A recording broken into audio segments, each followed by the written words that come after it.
Hi hello. അപ്പോൾ എല്ലാവർക്കും പുതിയൊരു വീഡിയോയിലേക്ക് സ്വാഗതം. കുറച്ച് നാളായിട്ട് ഞാൻ സമ്മർ വെയർസ് മാത്രമാണ് ചെയ്തുകൊണ്ടിരുന്നത്. അപ്പോൾ ഇന്ന് ചെറിയൊരു വ്യത്യാസമായിട്ട് ലെഫ്റ്റ് ഓവർ ഫാബ്രിക് വെച്ചിട്ട് നമുക്ക് ചെറിയൊരു ഡ്രസ്സ് സ്റ്റിച്ച് ചെയ്യാം. അപ്പോൾ ആദ്യം തന്നെ ഞാൻ ചാർട്ട് പീസിൽ നമുക്ക് ആവശ്യമുള്ള മെഷർമെൻറ്റ്സ് എല്ലാം വെച്ചിട്ട് ഇത് കട്ട് ചെയ്തെടുത്തിട്ടുണ്ട്. ഷോൾഡർ 5.5 എടുത്തേക്കുന്നത്.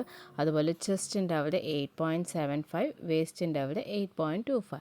ഇത് ഏകദേശം 8-9 വയസ്സിന് പ്രായത്തിനിടയിലുള്ള ഒരു കുഞ്ഞിന് ഉപയോഗിക്കാൻ പറ്റുന്ന ഒരു ചെറിയ ഫ്രോക്ക്. അപ്പോൾ ഒരു ഷോൾഡർ മാത്രമാണ് ഞാൻ കുറച്ച് പ്ലേറ്റ്സ് കൊടുക്കാൻ യൂസ് ചെയ്യുന്നത്. അതിന് വേണ്ടിയിട്ട് ഞാൻ ഇതുപോലെ കുറച്ച് മാർക്ക് ചെയ്യാണ്. പക്ഷേ ഈ ഹാഫ് പോർഷൻ്റെ അതുവരെ അല്ല, ഇതുപോലെ എക്സ്റ്റെൻഡ് ചെയ്ത് താഴെ വരെ വരണം. എന്നിട്ട് നമുക്ക് നമ്മുടെ സിസേഴ്സ് യൂസ് ചെയ്തിട്ട് ഇതിനെ കട്ട് ചെയ്യാം. പക്ഷേ അങ്ങ് മൊത്തത്തിൽ കട്ട് ചെയ്യരുത്. ആ എൻഡ് പോർഷൻ്റെ കുറച്ച് മുൻപിലായിട്ട് വരെ നമ്മളിങ്ങനെ കട്ട് ചെയ്ത് നിർത്തണം. എന്നിട്ട് നമുക്ക് ഇതിനെ വേറൊരു പേപ്പറിലോട്ട് കുറച്ച് ഇങ്ങനെ ഇതുപോലെ എക്സ്റ്റെൻഡ് ചെയ്ത് സെല്ലോ ടേപ്പൊക്കെ ഒട്ടിച്ച് കറക്റ്റായിട്ടൊന്ന് വെച്ച് നമുക്ക് സെല്ലോ ടേപ്പൊക്കെ വെച്ച് ടേപ്പ് ചെയ്ത് കറക്റ്റാക്കി എടുക്കാം. നമുക്ക് എങ്ങനെയാണോ ആവശ്യമുള്ളത് അതുപോലെ ഗ്യാപ്പ് ഇട്ടിട്ട് നമുക്കിതുപോലെ സെല്ലോ ടേപ്പുകൾ വെച്ച് ഒട്ടിക്കാം. എന്നിട്ടെല്ലാം കറക്റ്റായിട്ട് ഒട്ടിച്ചതിന് ശേഷം എല്ലാം നമ്മൾ ചെക്ക് ചെയ്തതിന് ശേഷം മാത്രമേ അത് കട്ട് ചെയ്തെടുക്കാവുള്ളൂ. അങ്ങനെ നമുക്കിതിന് കറക്റ്റ് നമ്മൾ ഒട്ടിച്ചതുപോലെ എല്ലാം വെച്ചിട്ട് നമുക്കതിനെ കട്ട് ചെയ്തെടുക്കാം. എന്നിട്ട് കട്ട് ചെയ്തെടുത്ത നമ്മുടെ ഈ പീസ് ഓഫ് പേപ്പറിനെ നമുക്ക് നമ്മുടെ മെയിൻ ഫാബ്രിക്കിൻ്റെ മുകളിൽ വെച്ചിട്ട് നമുക്ക് അതിനെ മാർക്ക് ചെയ്തിട്ട് കട്ട് ചെയ്ത് എടുക്കാം. പക്ഷേ അത് നമ്മൾ ആ മെറ്റീരിയലിനോട് ഒപ്പം പിൻ ചെയ്തും കൂടി വെക്കാൻ ശ്രമിക്കണം. എന്നാലേ നമുക്കതിൻ്റെ ആ പ്ലീറ്റ്സ് കറക്റ്റായിട്ട് എടുക്കാൻ പറ്റുള്ളൂ. അങ്ങനെ പേപ്പറിനോടൊപ്പം തന്നെ വെച്ച് പ്ലീറ്റ്സ് എല്ലാം കറക്റ്റായിട്ട് മാർക്ക് ചെയ്തതിന് ശേഷം ഞാൻ ആ പേപ്പറിനെ റിമൂവ് ചെയ്തിട്ടുണ്ട്. ഇനി അതിൻ്റെ മേളിലായിട്ട് നമ്മൾ ഇതുപോലൊരു ലൈനിങ് പീസ് വെച്ചിട്ട് അതിനെ കറക്റ്റ് മറിച്ചടിക്കാം. ഇത് ബാക്ക് പീസാണ് കേട്ടോ. ഇത് ബാക്കിലേക്ക് ഒരു ചെറിയ കെട്ട് കൊടുത്തിട്ടുണ്ട്. അങ്ങനെ 2 പീസും സ്റ്റിച്ച് ചെയ്തെടുത്തു. ഇനി ഇതിനെ നമുക്ക് നേരെ റിവേഴ്സ് ചെയ്തെടുക്കാം. അപ്പോൾ ബാക്കിൽ വരുന്നത് ഇതുപോലൊരു ടൈയൊക്കെ വെച്ച് കൊടുത്തിട്ടുണ്ട്. ഫ്രണ്ടിൽ ഇതുപോലെയാണ് വരുന്നത്.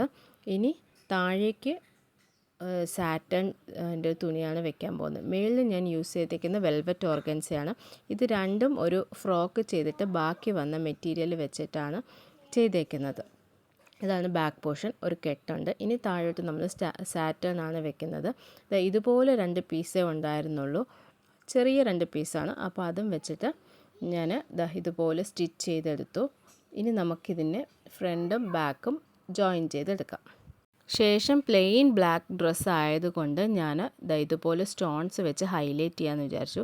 ആകെ കയ്യിലുണ്ടായിരുന്നത് ഇത്രയും സ്റ്റോൺസാണ്. അപ്പോൾ അത് വെച്ചിട്ട് ഒരു ചെറിയൊരു ഫ്ലവർ പോലെ ചെയ്തെടുക്കുകയാണ് ചെയ്തത്.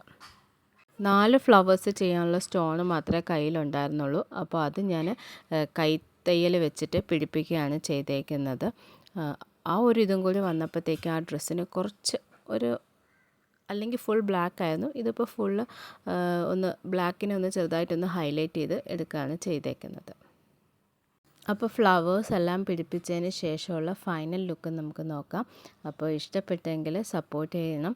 ഒരു ചെറിയ വേസ്റ്റ് ആയ ബാക്കി വന്ന തുണി വെച്ചിട്ടാണ് ഈ ഒരു ഫ്രോക്ക് ചെയ്തേക്കുന്നത്. അപ്പോൾ നിങ്ങൾക്ക് ഇഷ്ടപ്പെട്ടെങ്കിൽ ഒന്ന് സപ്പോർട്ട് ചെയ്യണം, കൂടെ നിൽക്കണം. നിങ്ങൾക്ക് പരിചയമുള്ളവർക്ക് ഇതൊന്ന് ഷെയർ ചെയ്ത് കൊടുക്കണം.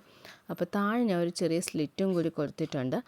അപ്പോൾ നടക്കാൻ ബുദ്ധിമുട്ടൊന്നും വരണ്ടെന്ന് വെച്ചിട്ടാണ് സ്ലിറ്റ് ചെയ്തേക്കുന്നത്. അപ്പോൾ ഇത്രയും നേരം എൻ്റെ ഈ വീഡിയോ ക്ഷമയോടെ കണ്ടിരുന്ന നിങ്ങൾക്ക് എല്ലാവർക്കും താങ്ക് യു സോ മച്ച്. അടുത്തൊരു വീഡിയോ ആയിട്ട് പെട്ടെന്ന് തന്നെ വരുന്നതാണ്. അപ്പോൾ എല്ലാവർക്കും ബൈ.